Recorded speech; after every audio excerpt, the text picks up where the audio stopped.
Lots of text in the next few slides, violating all the rules of PowerPoint. I apologize, but they're quotes, and I really hate to get quotes wrong, so bear with me. First of all, Jason Oler, he's a professor at the University of Alaska. He does some really interesting work around literacy. So I'm going to steal some of his definitions, see if they help us think this through. He says literacy means being able to consume and produce the media forms of the day. I want to pull out a couple pieces of that quote. First of all, consume and produce. It's not enough that our kids can consume media. They're pretty good at consuming media. They need to be able to produce it. So if you know how to construct in a certain media, you know how to deconstruct it. If you know how to deconstruct it, you're much less likely to be fooled by it. So we need to help our kids be producers, not just consumers. And the second part that I find really interesting is the media forms of the day.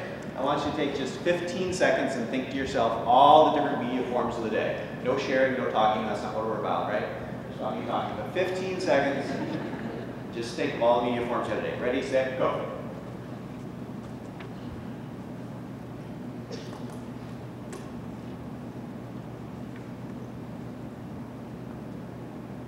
Stop. Okay, my guess is you came up with at least 3 or 4. We did this right? We got little groups, we got butcher paper out, we did gallery walks around the edge, right? You know what I'm talking about. We can come up with dozens and dozens and dozens. Here's my guess. My guess is that the top of any one of your list was not a 5-paragraph essay. Now, hear me clearly. Maybe your language arts teacher and thinking about throwing something right now. I'm not saying the 5-paragraph essay is a bad thing. Being able to come up with a coherent thesis, writing clearly and concisely, defending your viewpoints, those are all important things.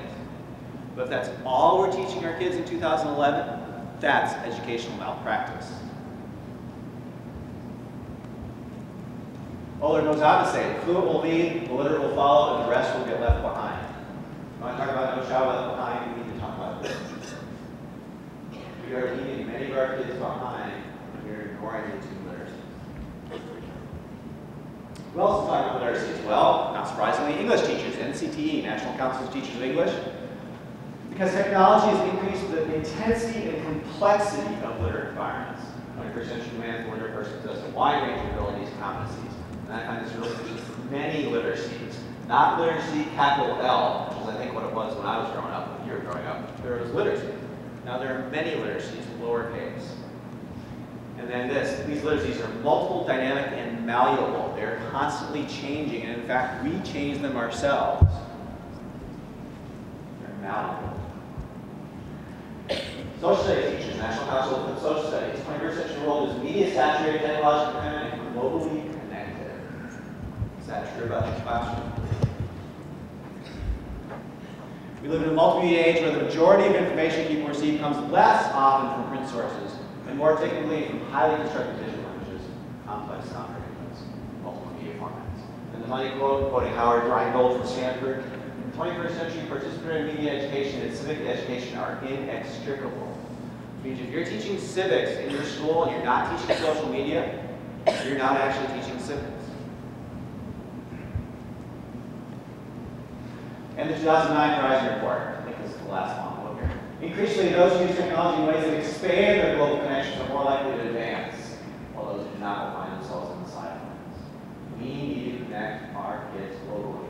I firmly believe that all education is local and all education is global, and I don't see those contradicting each other. Okay? The kids in your classroom are different than the kids in my classroom. We need to realize that. But we also need to realize that they can reach out and talk to anyone, anywhere, anytime. I want to talk briefly about elections. So, I grew up in Lexington, Kentucky, home of the Wildcats. Lexington Herald Leader was our newspaper, and we had 3 TV stations. Actually, I lied. We had 2.5 TV stations, because if there were thunderstorms in the area or the rabbit ears weren't right, ABC did not come in. For the student table, Google rabbit ears, you'll find out what they're at. So, even in an election year, Lexington Herald Leader is a fine newspaper. Even in an election year, we maybe have 2 or 3 stories on the national election. And every night at 6 o'clock, Tom Brokaw and Radford and Jennings would come on for 22 minutes there to tell us about the world. And out of those 22 minutes, maybe 5, 6 minutes was about the national election. That was pretty much the sum total of where we got our information about elections. Unless you're lucky enough to have a candidate come to your town. Okay? Plus, keep in mind, you had to be home at 6 o'clock, right? We didn't have VCRs, much less TiVo or Hulu or anything. And we didn't flip channels, right? You picked one of these. Because flipping channels, bear with me here, guys, you had to do this.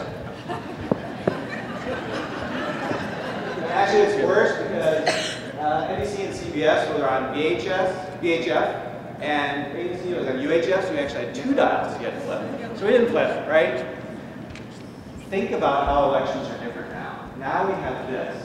This is where a certain majority of young people, and by the latest studies I'm reading, even the majority of us more mature people, are getting our information from. All these different websites. We still have ABC, CBS, and NBC, but they're 24/7, 365, and all these different places, including, of course, we're talking about the presidential election, at johnmccain.com and barackobama.com, where you can read pretty detailed policy briefs.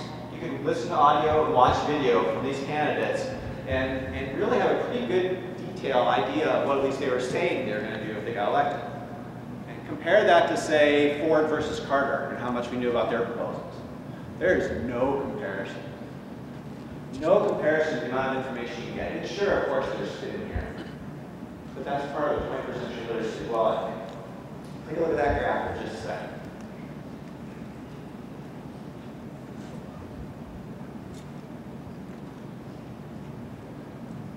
That graph is a real-time graph of popular Google searches during the vice presidential debate between Senator Biden and Governor Palin. As you can see, in 30 minutes, clean coal was a hot topic. And at 50 minutes, they were talking about nuclear. And at 80 minutes, those are people looking up the definition of the word maverick. Seriously. If you're following the campaign consultant, they want to rethink that strategy. And you're thrilled that they're still watching after 8 minutes. I don't know. But think about that. You can do real-time fact-checking. Real-time fact-checking. I mean, first of all, when we were growing up, we didn't have that many televised debates, and you had to be home to see them. Now you can do real-time fact-checking. And you can discuss with other folks live, synchronously, while it's going on. It's a very different world. So when I'm talking about these literacies, it's not just in terms of school, it's not just in terms of employment, although those are both very important. I think to be an effective citizen in the 21st century, we need some new skills. And if that's what schools are about, right, one of the main reasons we think schools are so important in the United States is to have functioning democracy, to have effective citizens. Sticking on TV theme for just a second, ABC is the 3rd major network in the United States, started broadcasting in 1948. So I want you to do a little thought experiment with me. I want you to pretend that since then, all 3 major networks have been broadcasting 24 hours a day, 7 days a week, 365 days a year, and all new content. Now, that's definitely not true. They didn't broadcast 24 hours a day. It's certainly not all new content. There are some episodes of Felix Island I've seen 42 times. But pretend for a minute. Here's the math portions of today's exercise. Don't worry, I'm going to do it for you. 3 networks times about 63 years, times 365 days a year, times 24 hours a day is over 1.5 million hours of programming since 1948. That's a lot. It's also less than we put up on YouTube in the last month. And probably next time we reach statistics, I guess that'll be a week. Everything since 1948, which is longer than many of the folks in this room have been alive, including myself, more than the last month. Clay Shirky is a professor at NYU. He's written some very interesting books. I highly recommend them. Here Comes Everybody and Cognitive Surplus. He says that when we were growing up, we lived in a filter-than-published world. We had editors. We had newspaper editors, we had magazine editors, we had Tom Brokaw, Dan Rather, and Peter Jennings, who decided what was important for us to know, and then told us. But now we live in a published then filter world. Everything gets published, and we have to be the filters. Every single one of us has to be a media specialist. And if Ohio is like every other state, I imagine it is, in the sense that we're dealing with a few budget issues these days, one of the first things schools typically cut are they fire the media specialists. We need to stop that. We need to hire those people back, because they're the ones best positioned to help us and our kids figure this out. They're the ones who've done this all along, and they're more critical today. You can pretty much track the rise and fall of various candidates based on which video was hot at YouTube. Okay? You track the views. Early on, like more than a year, I think, before the election, Obama Girl was hot on YouTube. More ways than one, I guess. Then in about February, I think the Reverend Jeremiah Wright came on the scene, and the Obama campaign ran into some trouble. He came back with this more perfect union speech marathon race in Philadelphia and got back on the track. Of course, showed in the campaign of Tina Fey as Sarah Palin. You can pick whichever videos you want, but you can pretty much track the rise and fall of that of those candidates. But how many of our kids can get to YouTube at school? Let me rephrase that. How many of our kids can legally get to YouTube at school? I have trouble with that. I teach high school. Okay? I have 18-year-olds in my building, they can vote. I have 17-year-olds in my building, they can join the military and defend our country.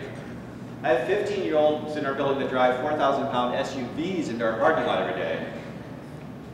Yet we don't trust them to go to YouTube. How are we preparing them for an unfiltered world when we don't even trust them to go to YouTube? The Obama campaign says their official campaign videos on YouTube. The official ones, not the will.i.am remixes, not the cell phone videos people took at rallies and upload themselves, just the official ones were watched for 14.5 million hours. Their campaign manager said it would have cost them $47 million for that ad buy. But it was free and people came there on their own.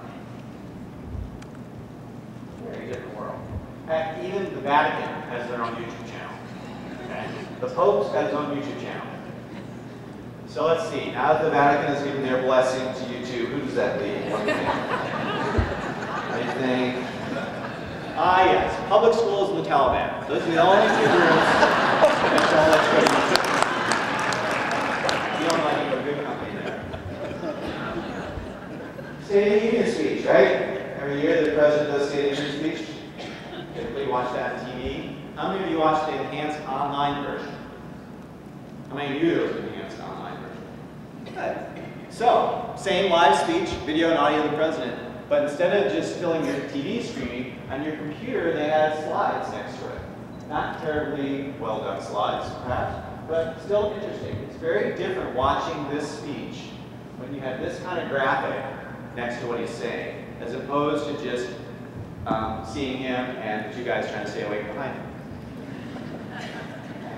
And when it was done, if you were watching TV, then they switched to pundits to tell you what you just watched, right? Tell you what to think about what you just watched.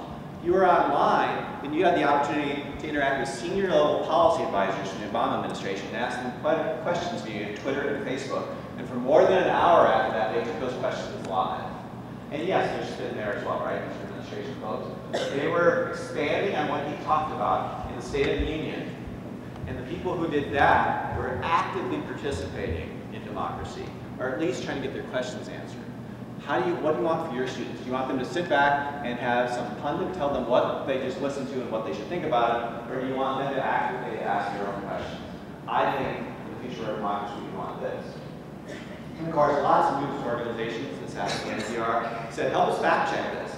Okay, live while it's going on. If you find something you think was wrong, send us a link and we'll report on it. Citizen journalism.